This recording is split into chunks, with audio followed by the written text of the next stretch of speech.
Hello, everyone. We are glad to be back on looking looking at the great nation of America. So you see here this freeway I-35E, which has got two lanes and the express highway going from north to the south and two lanes from south to the north, and then there are three lanes I-35 normal freeway from north to the south and three lanes from south to the north. And this is at a very important location. This accident had occurred. This is very close to the Fort Worth downtown area. All Americans must have watched this news, in which more than 135 cars alone, and then several trailers, the long 40 feet, 52 feet, 58 feet trucks all collided one over the other when they were going at a speed of 70 plus miles per hour. This is due to the ice layer formed over the freeway during the recent cold weather in Texas.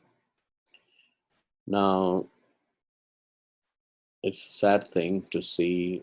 I mean, according to the loss of lives report, there are only 9 so far, and then more than 60 are injured. But why did this happen? I was trying to think over it, and why it should happen in this junction, very close to the downtown area of Fort Worth, the big city, the first city in Dallas Fort Worth Metroplex. So it made me to think several reasons. According to the technical report and the road and I mean Dallas or Texas Transport Service reports, some said that there was no proper warning signs about the ice formation. Some say that it was not cleaned, and some said there was not enough shoulder in this freeways, but I can see some shoulder. I mean, not to the right, you will be able to see one vehicle can go in the shoulder, but whereas in the left, you cannot. So also it's in the downward traffic. So there can be technical reasons. And even in the midst of that ice formation, the first vehicle, which would have possibly skidded and a brake applied or whatever, might have been due to carelessness, or it may be the actual reason because of the ice formation. Now this, I mean, leaving or setting these things aside, why such accidents take place?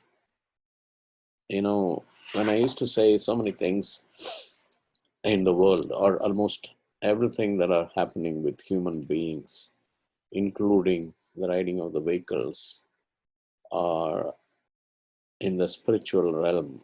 I used to say that. Many people cannot understand my word when I say everything is spiritual, because everything is spiritual means they immediately refer to uh, the evil spiritual spirit, evil spirit involved, like they talk. Anyway, so what I mean is, God is a spirit, and He has created mankind, man and woman, as spirit beings, and he had created, or even the created angels that were worshipping God were spirit beings, and 1/3 of them fell from heaven into the earth, and they are the prince of this world, or prince of the air, we call. And although man is formed out of the dust of the earth, but when God breathed into his nostrils with his spirit, he became a spirit being. And whole mankind is being controlled by what is happening in his, what's happening as a result of what he has received in his spirit. Now,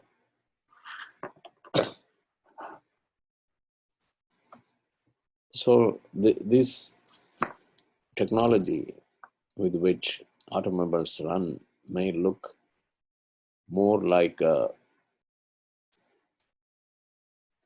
technical, man-controlled automobile vehicles, man-made roads and things like that. But as long as we have not yet come to the place where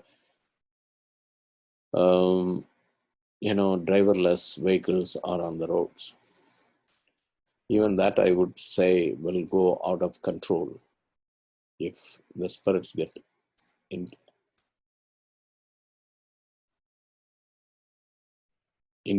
gets intruded into what's happening on the road. Man's nature, man's behavior, and all the virtues or characteristics that we see in a man are all spirit controlled or spirit realized. If there are good things like the fruit of the Spirit, they come out of the Holy Spirit. But if they are coming out, as we call it, the manifestations of the flesh, then it may be due to the evil spirit. So in such accidents, apart from the technical reasons, I was meditating on something, because during the past 2 weeks or 3 weeks, God had been speaking to us, few leaders in our small gathering, about the revival that is coming in this city, especially in the Fort Worth area. Generally, after the whole pandemic lockdown situation and after the election results which came about and the new administration taking over America, Christian leaders are talking about the great revival or great awakening can happen. Anyway, for me and for my few friends, it became significant to expect and believe in God for a revival to come in the Fort Worth area. I am expecting personally, because I have a healing prayer house in a suburb called Keene, 30 minutes away from this location. And I am expecting ministry to grow there. And just the Sunday before, our leader who came and prayed, and he said, let us believe for the presence of God to abide permanently, half-mile towards Dallas area and half-mile towards Cleveland or down south area. For 1 mile distance, whoever drives and enters in that place may experience the presence of God or the healing power of God or the presence of angels, which is quite possible. So we are believing in such expectations that Spirit of God or the spirit of angels or the presence of God in the spiritual realm be present in that length of the road. It's a US Highway 67. And based on the same leaders' prophecies which he read, I am expecting the whole highway, I-35, right from Keene or right from Alvarado all the way to Corinth, that whole highway be filled with the presence of God, a spiritual presence. And on the east, I-35 east too, from the same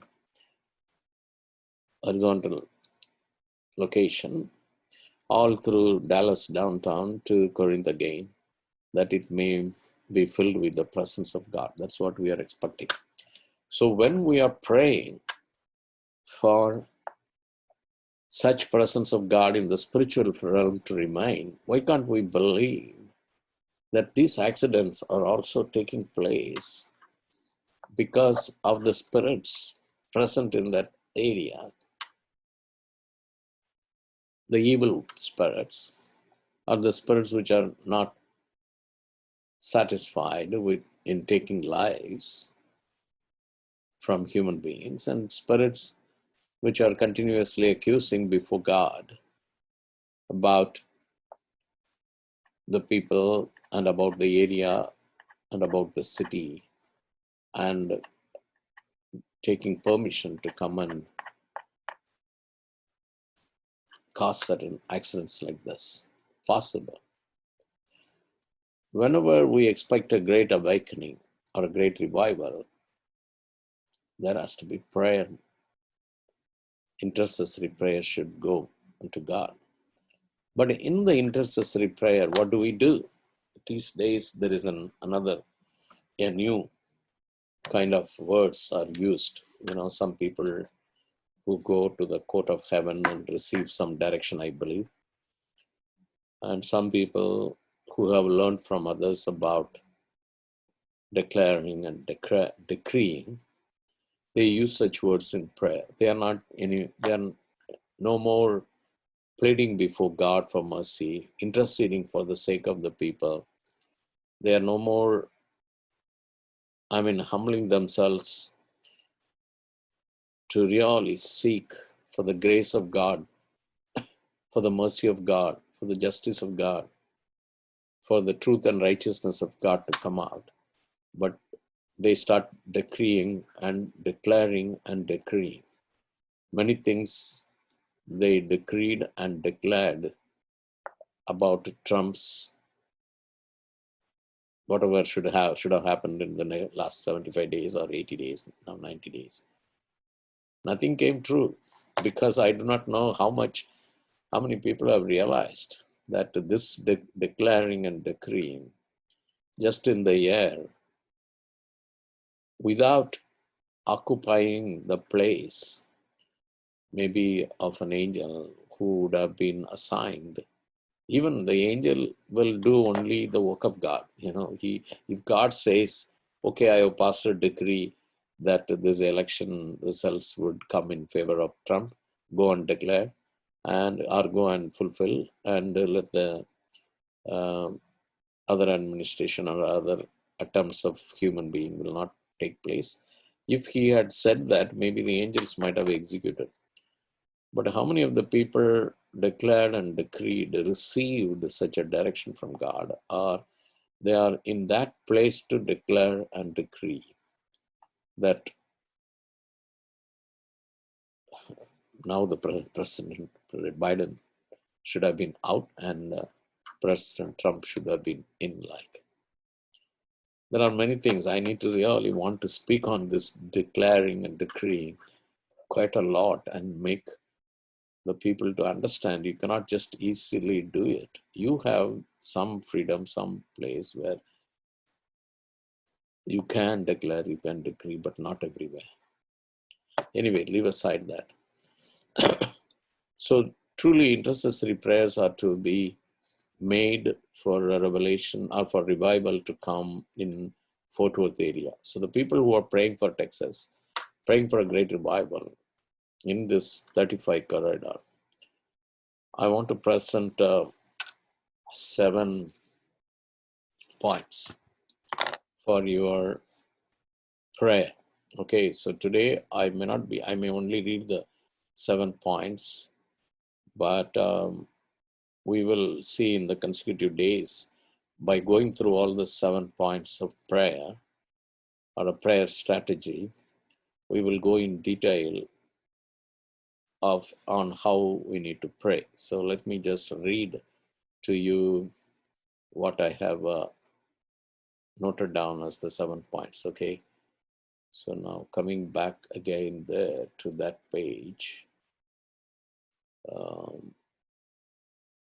now going into my email. Oh, sorry, I had to do a little bit change soon. Please bear with me.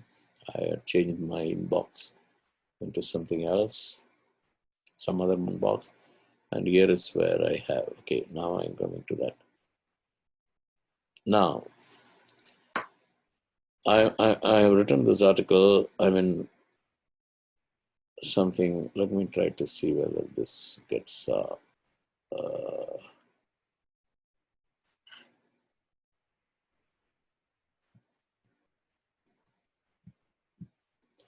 Anyway, if you can read the.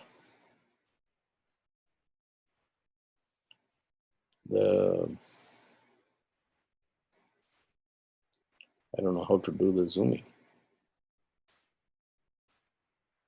Zoom. Okay, good. Here it is. Yeah, here it comes. Good. I could make it. I'm happy. Okay. Now, dear all, I have written 7 points here. These are the points which we are going to see and we are going to pray. After our Saturday evening, I just wrote to them. The following points are noted by me for our intercessory prayer. Comments welcome. Identifying the roots. Now, in identifying the roots, the influence of Native Americans in Fort Worth area. It says in the history, which I have got down below, which I may read tomorrow or in the next recording. Even 2000 years prior to Christ, there were the presence of Native Americans in Fort Worth area. So we need to go into their presence. Then any major historical occurrence which had bloodshed and stealing of the land, especially. Not only the cattle, but stealing of the land. Major historical occurrences which we need to know.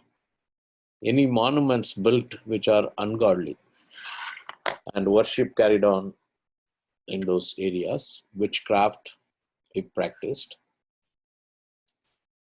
When was the first revival in Fort Worth area? When was the gospel preached? And what was the influence of the first Christians? Decline of that revival and ungodly practices thereafter, inclusive of bills, legislations, or rules passed. Then any reconciliation followed by restoration attempts, were they done? Then now we need to pray and ask the Lord for strategies or steps for restoration of the revival. Restoration of revival. First, a revival would have happened, and then revival declined, or fruit of revival declined, let me put it that way.